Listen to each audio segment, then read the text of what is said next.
Next gen நேர்களுக்கு அனைவருக்கும் வணக்கம். நான் உங்கள் ஸ்ரீஷ்பம் விஜயகுமார். இன்றைக்கி பார்த்தீங்கன்னா கும்ப மாத பலன்கள். என்னங்க கும்ப மாத பலன்? அதாங்க மாசி மாத பலன்க.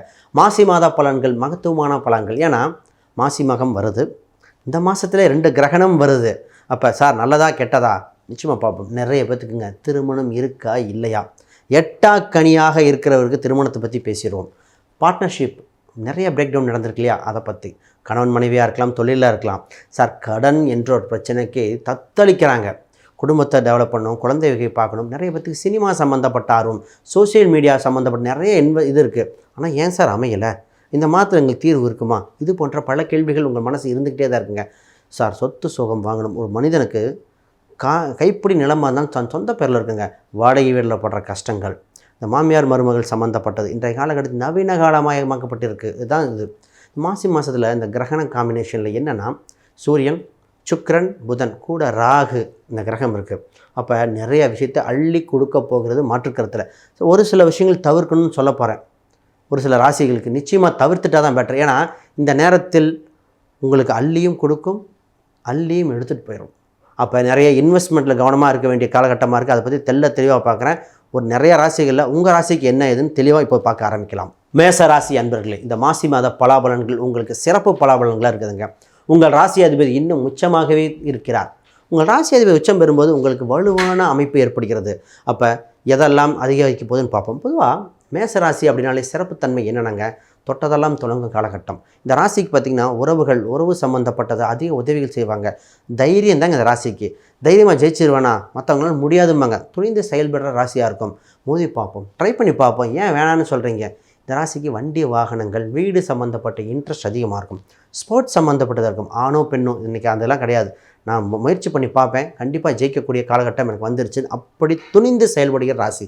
இந்த மாசி மாதத்தில் உங்கள் ராசிக்கு 11ஆம் இடத்தில் தான் இந்த 4 கிரக சேர்க்கை ஏற்படுது. அப்போ ஃபஸ்ட்டு விஷயம், லாபங்கள் குளிக்கின்ற மாதமாக இருக்கின்றன. இந்த நேரத்தில் நீங்கள் முயற்சி செய்ய வேண்டியது என்னென்னா, பொருளாதார ரீதியாக சார் எனக்கு பணம் வருமா, கொடுத்த பணம் வருமா, எப்போ கிடைக்கும், குடும்பத்தில் இருக்கிற பிரச்சனைகள் தீர்வுமா, இந்த மாதிரி பல கேள்விகள் இருக்கும். இந்த பணத்தை பற்றி 2 பாயிண்ட் இருக்குங்க. பொதுவாக நிறைய பேர் பார்த்திங்கன்னா பணம் வந்து கடனை அடைக்க ஒரு வழி பிறக்கும்.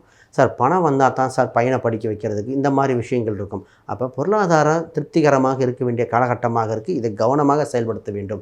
இந்த நேரத்தில் திருமணம் சம்மந்தப்பட்டது பண்ணலாமா அப்படின்னு கேள்விகள். பொதுவாக திருமணம் சம்மந்தப்பட்ட பார்க்கும்போதுங்க, நட்சத்திர பொருத்தத்தை தாண்டி கிரக பொருத்தம், கட்ட பொருத்தம், இந்த மாதிரி நிறைய பொருத்தங்கள் பார்க்க வேண்டியது இருக்குது. ஆனால் இந்த காலகட்டத்தில் திருமணத்தில் வெயிட் பண்ணுங்கள். என்ன சார் மாசி மாதத்தில் வெயிட் பண்ண சொல்கிறீங்க, நல்லது நடக்கும். எங்கேயாவது கிரகண மாதம், இந்த கிரகண மாதத்தில் திருமணம் ஒரு இது கூட போடக்கூடாத காலகட்டம். குறிப்பாக மார்ச் 17லேருந்து குறிப்பாக பிப்ரவரி 17லேருந்து மார்ச் 3 வரைக்கும் சூரிய கிரகணம் சந்திர கிரகணத்துக்கு இடைப்பட்ட நாளாக இருக்குது. இதில் தான் முகூர்த்த நாளே வருது. இதில் போடுகின்ற முகூர்த்தம் எப்படி இருக்கும், இதில் நிச்சயம் பண்ணலாமான்னு பல கேள்விகள் வந்துட்டுருக்கு. கவனமாக பண்ணணும். ஒரு சில ஜாதகம் மட்டும் தான் செட் ஆகுது, மற்ற ஜாதகத்துக்கு பாதிப்பை தருகிறது. இப்போ ரொம்ப கவனமாக இருக்க வேண்டிய காலகட்டமாக இருக்குது.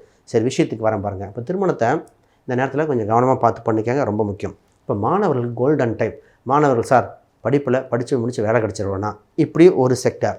இதே மாணவர்களுக்கு இன்னொரு இது என்னென்னா, சார் காலேஜ் டே வந்திருக்குது, +2 படிக்கிறான், என்ன சப்ஜெக்ட் எடுக்கணும், காலேஜில் என்ன சேர்த்தணும், நீட் எக்ஸாம் படிக்கலாமா, இல்லை இன்ஜினியரிங் கிடச்சிருமா, மேனேஜ்மெண்ட்டில் பணம் கட்டலாமா வேண்டாமா, எல்லாரும் சேர்ந்துட்டுருக்காங்களே, இந்த மாதிரி தத்தளிச்சிட்ருப்பீங்க.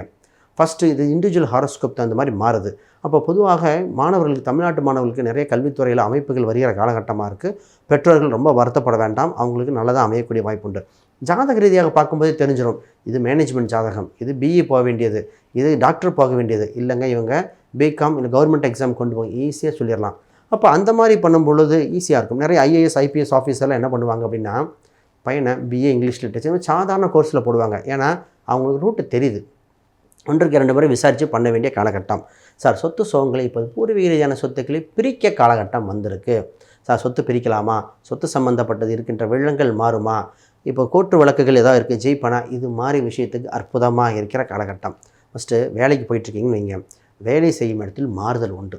வேலையில் நல்லவன் யார், கெட்டவன் யார், இது மாற்ற முடியுமா, நிச்சயமாக ஜெயிச்சிருவானா, அந்த மாதிரி வேலை செய்கிற இடத்துல இருக்க சின்ன துரோகங்கள் இதெல்லாம் வந்திருக்கு.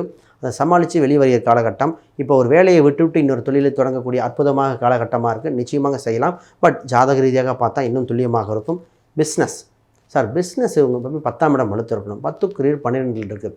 இப்போ சம்பாரித்த பணத்தை முதலீடு செய்ய அற்புதமாக இருக்க தவிர, சார் சம்பாரிச்சிருவேனா பண்ணிடலாமா, இதை கவனமாக பண்ண வேண்டிய காலகட்டம்.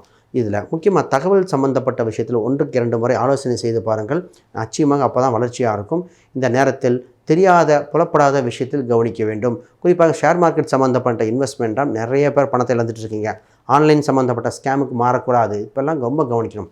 இப்போ நீங்கள் வழிபட வேண்டிய தெய்வமாக விஷ்ணு துர்க்கை அம்மன் வழிபாடு செய்தால் மிகுந்த வளர்ச்சியாக இருக்கும். இந்த வளர்ச்சி உங்களுக்கு இருந்த தவறுகள் இதெல்லாம் மீட்டுக் கொடுக்கும். குறிப்பாக கிரகணம் அன்று சிவன் கோயிலுக்கு சென்று கிரகணம் முடிஞ்சதுக்கு அப்புறம் அது போய் வழிபாடு செஞ்சுட்டு வந்த உடனே உங்கள் வாழ்வு உங்களுக்கு இருந்த பாவங்கள் அனைத்தும் போக்கக்கூடிய ஒரு காலம் வந்தாச்சு. அப்போ இந்த மாதத்தை வெற்றி மாதமாக கொண்டாட வேண்டிய மாதமாக காலகட்டத்தில் இருக்கீங்க.